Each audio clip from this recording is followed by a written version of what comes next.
W jednym z tekstów, jakie przeczytać możecie na centrum Zony, pojawia się sugestia, jakoby GSC było zainteresowane stworzeniem remake'u w oryginalnej trylogii. Powód?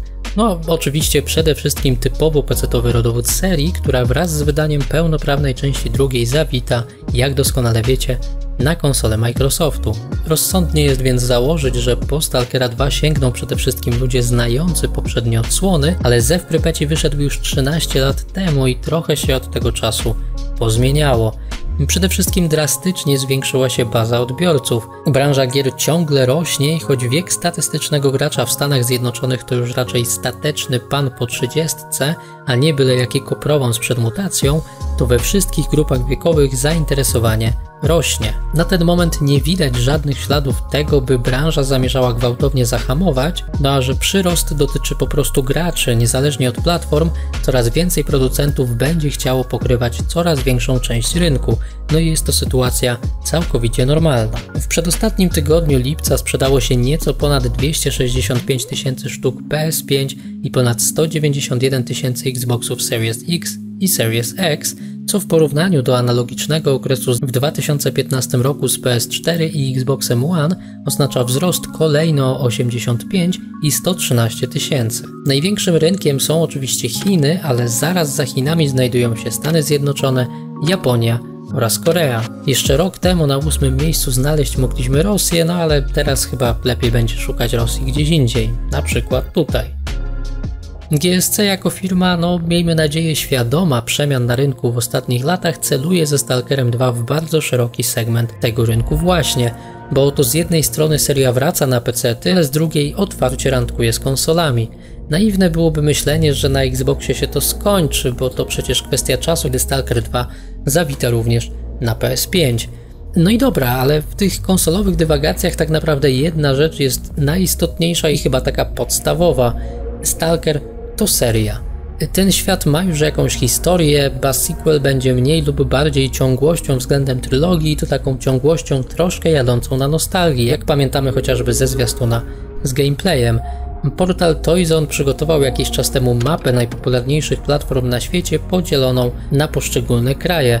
W Polsce był to Xbox Series X, choć osobiście strzelałbym, że lata zaniedbań naszego kraju przez Microsoft raczej skłoniły nas do wybierania PlayStation. Tymczasem niezależnie od konsol działa przecież ciągle potężny u nas rynek PC-towy, no i założę się, że większość z Was, kiedy myśli o Stalkerze 2, to myśli o tym, że będzie ogrywać go właśnie na PC-cie. Nieco inaczej ma się sytuacja na zachodzie i za oceanem. Gracz ze Stanów Zjednoczonych może nie znać trylogii i nie chcieć sięgnąć po drugą część gry, której nie kojarzy, bo zwyczajnie nie może kojarzyć, skoro gra tylko na konsoli. Robiąc analizę zwiastunu z gameplayem Z3, przeglądałem filmy streamerów i ich reakcje na pokazywane tytuły. W przypadku co najmniej kilkunastu osób ze Stanów reakcje na Stalkera 2 były albo zerowe, totalnie neutralne, albo nawet nieco zdegustowane, no bo nie oszukujmy się, ten zwiastun komuś, kto nie ma pojęcia o czym jest ta gra, praktycznie nie mówił niczego, a dwójka w tytule myślę, że nie zachęca, a raczej zniechęca, kiedy w dodatku pierwsza część gry ma na karku półtorej dekady,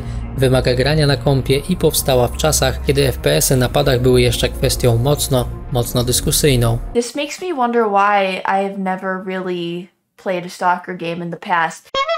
No i tak dochodzimy do pytania, co powinno zrobić w takiej sytuacji GSC? Oczywiście to samo co większość wydawców w tych czasach, czyli wydać stare gry pod nieco odświeżonym szyldem i tym razem nie omijać konsol. No i tak pierwsze plotki na temat zewnętrznego studia, jakie rzekomo miało zajmować się portem oryginalnej trylogii na konsolę obecnej generacji, pojawiły się już grubo ponad rok temu. Tylko że wtedy miały to być klasyczne Stalkery, ale przeniesione na Unreal Engine 4 z racji niskiego sufitu w kwestii obsługi przez X-Raya, czyli silnik trylogii konsol właśnie. Nikt sprawy nie skomentował, a plotki po pewnym czasie, jak to plotki, wyparowały aż do teraz, bo oto wypłynął build Cienia Czarnobyla, w którego możecie pograć na padzie. Serio, sami zobaczcie.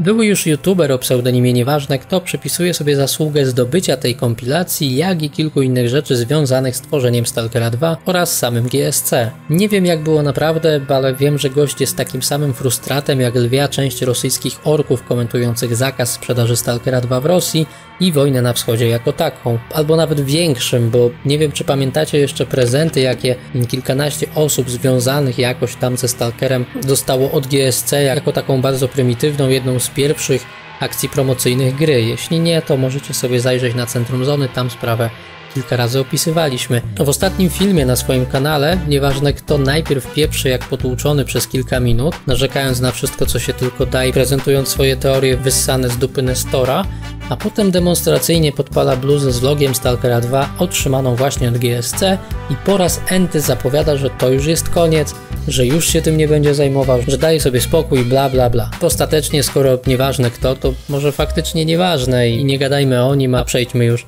do tego builda. Jak się w to gra? No, jeśli mam być szczery, to mocno średnio. Trudno powiedzieć, na ile wynika to z przyzwyczajenia do grania w gry FPP na klawiaturze i myszce, a na ile z takiej mentalnej konserwy, że wiecie, Stalker to gra pecetowa i basta. I po tych wszystkich latach nie jestem w stanie już w inny sposób tej gry odbierać. Generalnie mamy tu wszystko to, co pamiętamy z Cienia Czarnobyla. To samo międzymordzie, ale dostosowane do obsługiwania padem, tak samo jak PDA. Całościowo, mechanicznie gra działa tak jak większość tytułów, choć zgrzyta mi strasznie sposób poruszania postacią, bo tutaj wychylenie gałki pada delikatnie do przodu to chód, a wychylenie jej bardziej to bieg. Brakuje dedykowanego przycisku do przełączania tego tak, jak to było w oryginale. Prawą gałką rozglądamy się i włączamy latarkę, lewym triggerem celujemy, prawym strzelamy i tak dalej. Wiecie o co chodzi, nikt tutaj nie próbował wymyślić koła na nowo.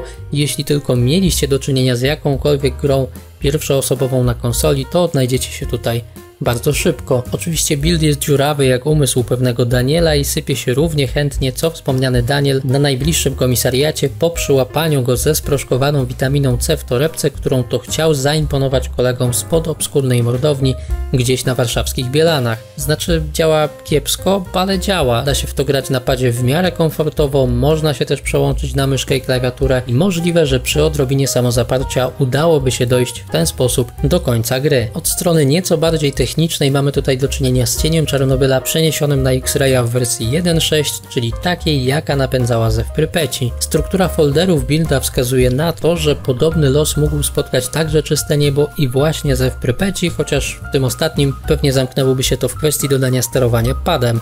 Ciekawe jest to, że w niektórych plikach znajdziemy nawiązania do PS4 i dziwić może fakt, że port miał ukazać się na konsolach poprzedniej generacji w sytuacji, kiedy przynajmniej na ten moment Stalker 2 ukaże się tylko na najnowszych Xboxach. Zakładam, że docelowo można by było ogrywać trylogię we wstecznej kompatybilności na PS5.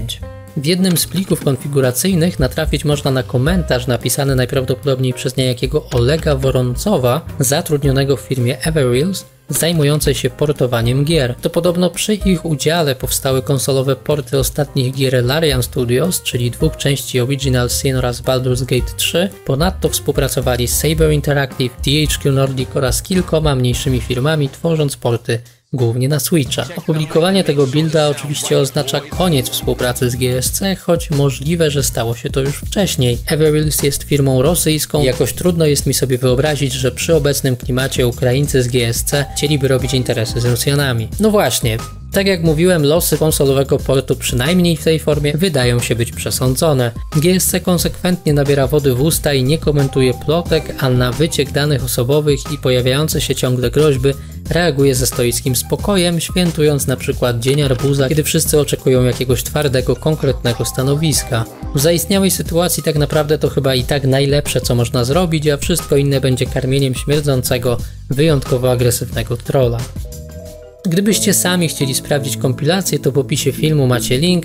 Nie polecam, nie zniechęcam, bo to i tak tylko ciekawostka. Z kolei jeśli nie macie pada, to można się przełączyć na sterowanie klawiaturą i myszką, tak jak wspomniałem wcześniej, ale w tej sytuacji polecam zagrać po prostu w Cień Czarnobyla, bo sterowanie padem to tak naprawdę jedyna widoczna od razu nowość, którą warto sprawdzić. No i to by było na tyle. Dzięki za uwagę, trzymajcie się tam w tej zonie, no i dobre polowanie.